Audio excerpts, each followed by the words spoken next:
چلے اعوذ باللہ من الشیطان الرجیم بسم اللہ الرحمن الرحیم الحمد للہ رب العالمین وصلی اللہ علی محمد وآلہ الطاہرین اللہم صلی علی محمد وآلہ محمد وعجل فرجہم.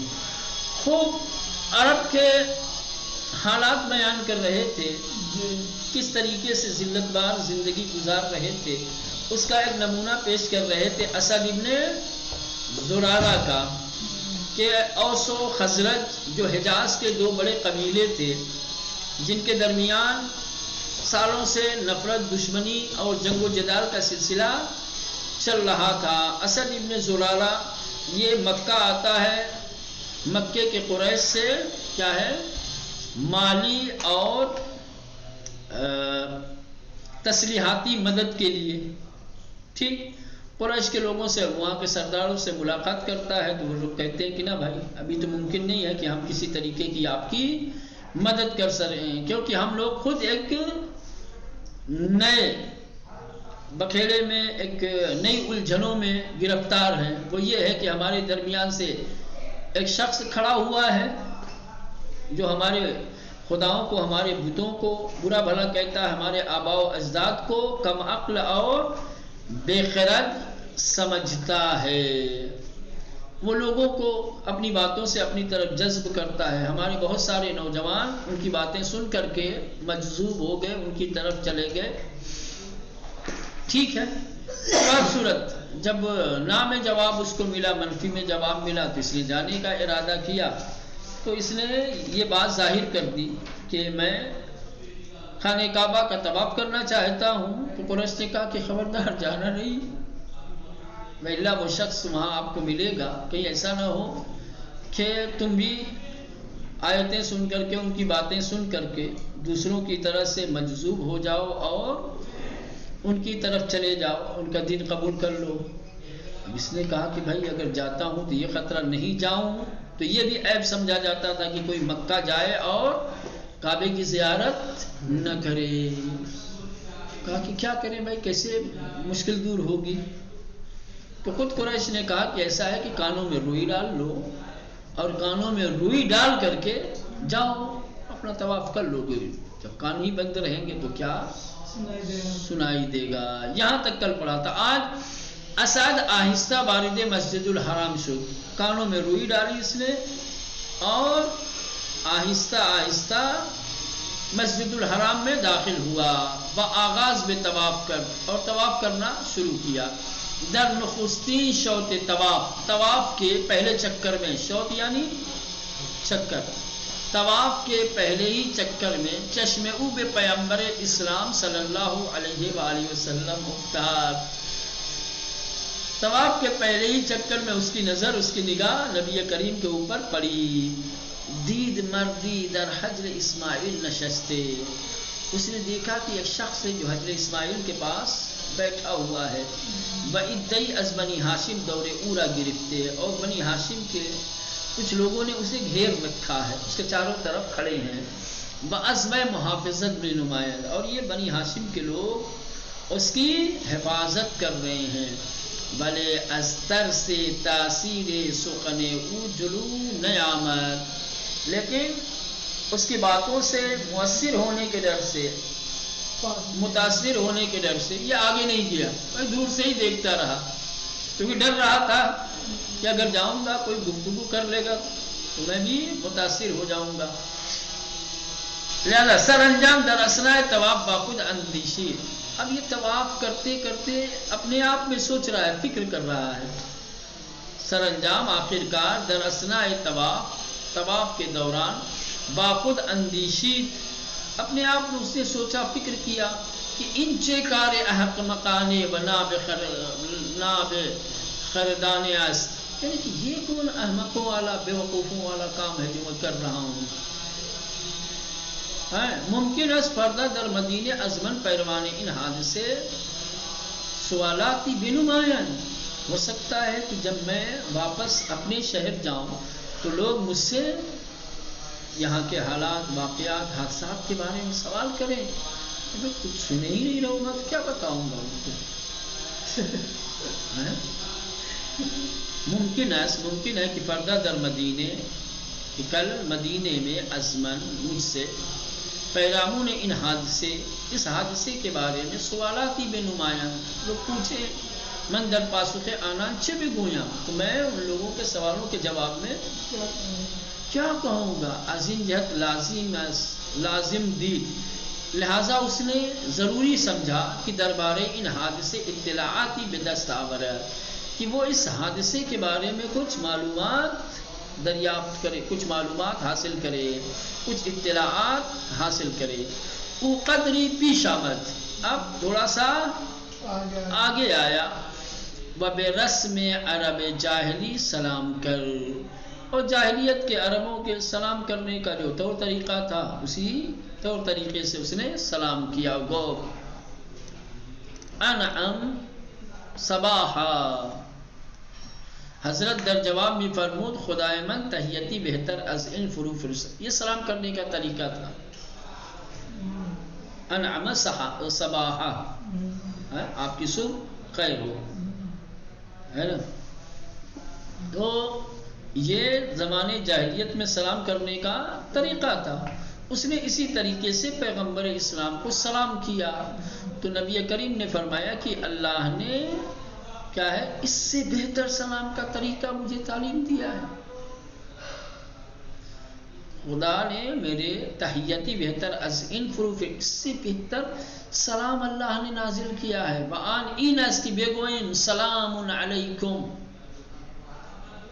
آنگاہ اسعد اہداف پیغمبر صلی اللہ علیہ وسلم سوال کر، اس کے بعد اسعد نے پیغمبر اسلام سے ان کے اہداف و مقاصد کے بارے میں سوال کیا، پوچھا، تو پیغمبر نے اس کے سوال کے جواب میں فرمایا آیتیں سنائیں، 152 153 سورہ انعام کی ان آیتوں کو سنایا کہ واقعاً آئین تمام نمائے روحیات و آداب عرب جاہلی بود، کہ جن آیتوں میں جاہلیت کے زمانے کے عرب کے آداب، ان کے روحیات کو مکمل طریقے سے پیش کر رہے تھے، آئینہ دکھا رہے تھے، سمجھ رہے ہیں؟ زمانے جاہلیت کے عرب کے آداب و افکار کو پوری طریقے سے ان آیتوں میں کیا ہے نمایاں کیا گیا ہے۔ ان آیتوں میں ان آیتوں کی جب تلاوت کی، ان دو آیت کی متضمن درد و درمان ملتی بود، یہ دو آیتیں کہ جو کسی ایک قوم اور ایک ملت کے درد کی دوا تھی، 120 سال بعد یک دیگر جنگ داشتن، وہ قوم اور وہ قبیلے کی جو 120 سال سے ایک دوسرے کے ساتھ جنگ کر رہے تھے، تاثیر عمیقی در دل بیگ گزارت، ان کے دل میں گہرا اثر ڈالے، لہذا فوراً اسلام آورد۔ جیسے ہی اللہ کے نبی نے یہ آیتیں سنائیں، سمجھ رہے ہیں، جن آیتوں میں ایسے لوگ کہ جو جنگ و جدال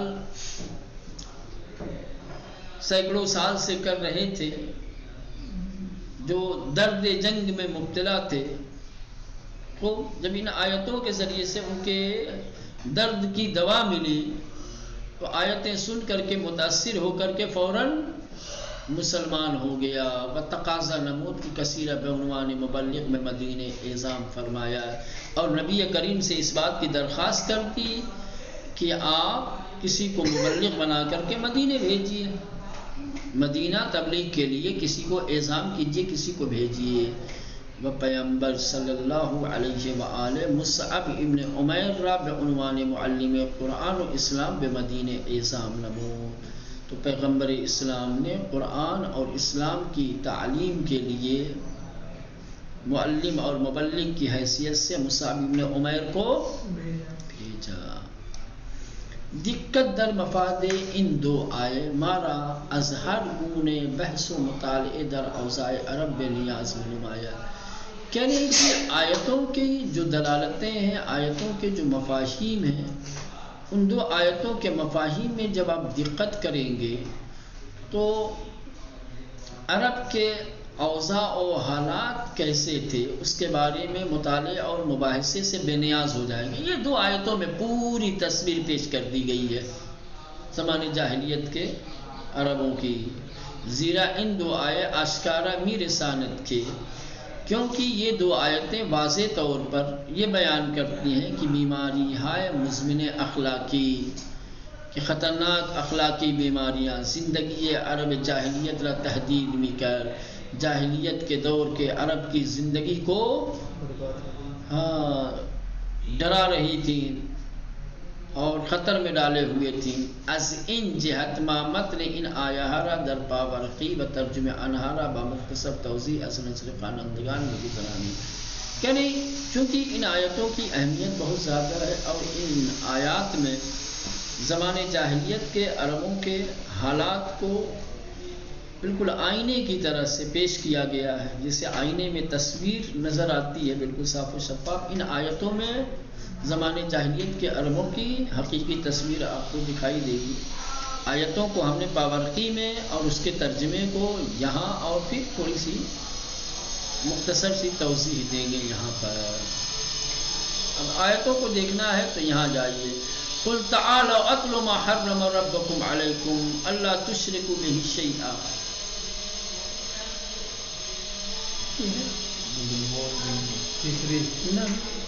وَلَا تَقْتُلُوا أَوْلَادَكُمْ مِنْ إِمْلَاقٍ نَحْنُ نَرْزُقُكُمْ وَإِيَّاهُمْ۔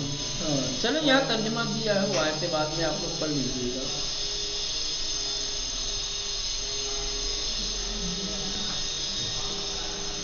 چلیں بےگو بی آئید من اہداف رسالت خود را تشریح کنم اہداف مند عبارت انداز۔ بےگو کہہ دو کہ بی آئید کہ تم سب آؤ، میں اپنے اہداف و مقاصد کو بیان کرتا ہوں۔ میرے اہداف و مقاصد کیا ہے؟ مجھے اللہ نے رسالت کی ذمہ داری دی ہے، مجھے منصب نبوت عطا کیا ہے، ٹھیک؟ میری رسالت اور میری نبوت کا مقصد کیا ہے، میری بعثت کا ہدف کیا ہے، میں اسے بیان کرتا ہوں۔ یہ ہیں اب یہاں بیان کیے گئے کچھ آیتوں کے۔ من برائے علم مبعوث شدہم کہ شرک و بت پرستی را از بین ببرم، میں اس لیے بھیجا گیا ہوں تاکہ شرک اور بت پرستی کا خاتمہ کروں۔ میں شرک و بت پرستی کو ختم کرنے کے لیے، نابود کرنے کے لیے بھیجا گیا ہوں۔ ایک پہلا ہدف در سر لوح برنامہ من احسان و نیکوئی بے بیدر و مادر قرار گرفتے است، کہنے کہ میرے برنامے میں، میری ذمہ داریوں میں جو اہم اور بنیادی ذمہ داریاں ہیں وہ ماں باپ کے ساتھ احسان اور نیکی کرنا ہے، ٹھیک؟ میری بعثت کا مقصد لوگوں کو ماں باپ کے ساتھ احسان اور نیکی کا حکم دینا ہے۔ تین در آئین پاک من فرزند کشی بے منظور ترس از فقر زشترین عمل شمرده می شود، یعنی کہ میرے مقدس اور پاکیزہ دین میں اولاد کو فقر و ناداری کے خوف سے قتل کرنا بدترین عمل شمار کیا گیا ہے۔ ورم میرا اس تھا کہ فقر و ناداری کی وجہ سے لوگ اپنی اولادوں کو قتل کر رہے تھے۔ خوب نمبر 4 برائے ان بر انگیختے شدہ ام کی بشر را از کارہائے زشت دور کنم، میں اس لیے مبعوث کیا گیا ہوں، بھیجا گیا ہوں کہ انسانوں کو برائیوں سے دور کروں، و از ہر پلیدی پنہان و آشکار بازدارم، اور ہر گندگی، کثافت اور ہر طریقے کے گناہ، چاہے وہ پوشیدہ ہوں چاہے وہ ظاہر ہوں، ان سے میں لوگوں کو روکوں۔ در شریعت من آدم کشی خونریزی بناحق عقیدن ممنوع است، میری شریعت میں انسانوں کو قتل کرنا اور ناحق ان کا خون بہانا سختی کے ساتھ منع ہے۔ و انہا سپارشہائے خدا استا بے اندیشی، یہ ساری خدا کے دستورات ہیں، یہ سادے خدا کے احکام ہیں، ان کی سفارشیں ہیں تاکہ تم ان میں غور و فکر کرو۔ تو یہ ان مقاصد کو اللہ کے نبی نے بیان کیا، کہا میری مقصد، بعثت کا مقصد شرک و بت پرستی کا خاتمہ، ایک ماں باپ کے ساتھ احسان اور نیکی کی دعوت، فقر و تنگ دستی سے اولاد کے قتل پہ پابندی، خوب انسانوں کو تمام ظاہری اور باطنی برائیوں سے، کثافتوں سے منع کرنا اور روکنا، کسی کا ناحق خون بہانے سے روکنا، یہ تمام. ابھی اور بھی ہیں آگے. خیانت مال یتیم حرام است. میری شریعت میں مال یتیم کے ساتھ خیانت کرنا حرام ہے. اساس آئین من عدالت است و کم فروشی حرام می باشد. میرے آئین، میرے مکتب کی بنیاد عدالت ہے، لہذا کم بیچنا حرام ہے، کم تولنا، کم بیچنا حرام ہے. ہیچ کسرا بے بیش از توانائی خود تکلیف نمی کنیم. ہم کسی انسان کو اس کی طاقت سے زیادہ تکلیف نہیں دیتے. زبان و گفتار رہا انسان کے آئین تمام نمائے روحیات. اس انسان کی زبان اور اس کی گفتگو کی جو انسان کی انسانیت اور اس کی روح کو پوری طریقے سے ظاہر کرنے والی ہے. باید در راہ کمک بے حق و حقیقت بیکار افتد. چاہیے کہ حق اور حقیقت کی مدد میں اس سے کام لیا جائے. بجز راست نہ باید بر زبان جاری شود. سوائے صداقت کے، سچائی کے، زبان پہ کچھ اور نہیں آنا چاہیے. گرچہ بر زغر گوینده باشد، اگرچہ وہ حقیقت اور وہ سچ بولنے والے کے کیا ہے ضرر اور نقصان میں ہی کیوں نہ ہو. بے پیمان ہائے کہ با خدا بستعید احترام میں گزارید. اپنے خدا کے ساتھ، اپنے رب کے ساتھ جو عہد و پیمان کیے ہیں اس کا احترام کریں. انہا سفارش ہے خدا شما اس کی باید از آن پیروی کنید. یہ تمہارے پروردگار کی سفارشیں ہیں کہ جس کی تم کو پیروی اور اطاعت کرنی چاہیے. مضامین ان دو آیت و طرز گفتگو پیغمبر. دو آیتوں کے مضامین جو اللہ کے نبی نے سنائے تھے اور آپ کی گفتگو کا جو طریقہ اور جو انداز تھا اسد کے ساتھ، گواہ بر این استی.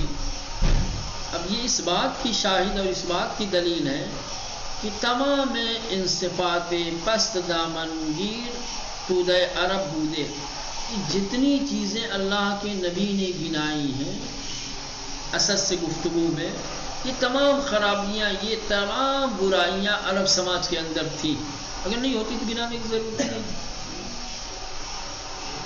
جو برائیاں ہوتی ہیں سماج میں، انسان اسی کو گناتا ہے، اسی کو تو شمار کرتا ہے، اسی کو ذکر کرتا ہے. یہ اللہ کے کیوں دشمن ہو گئے تھے. تو یہ کہنے کا مطلب کہ عالم دین اگر سماج کے معاشرے کی برائیوں کو گناتا ہے، اس پر گفتگو کرتا ہے، یہ دشمنی ہوگی. سمجھ رہے ہیں؟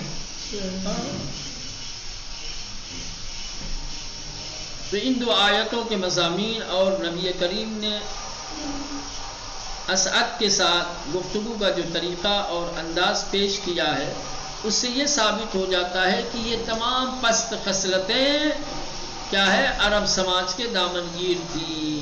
و برائے ہمیں جہت اور اسی وجہ سے رسول خدا نے در نخستین برخود با اسد سے پہلی ہی ملاقات میں ان دو آیرہ برائے اوخان، پہلی ملاقات میں اسد سے اللہ کے نبی نے ان دو آیتوں کی تلاوت کر دی. از ان طریق پورا با اہداف رسالت خود آشنا ساخت، اور اس طریقے سے اپنی رسالت کے اہداف کو اسد کے سامنے پیش کیا، اسے آگاہ کیا، پہچنوایا کہ میری رسالت کا مقصد اور ہدف کیا ہے. اس کے بعد ہے مذہب در عربستان.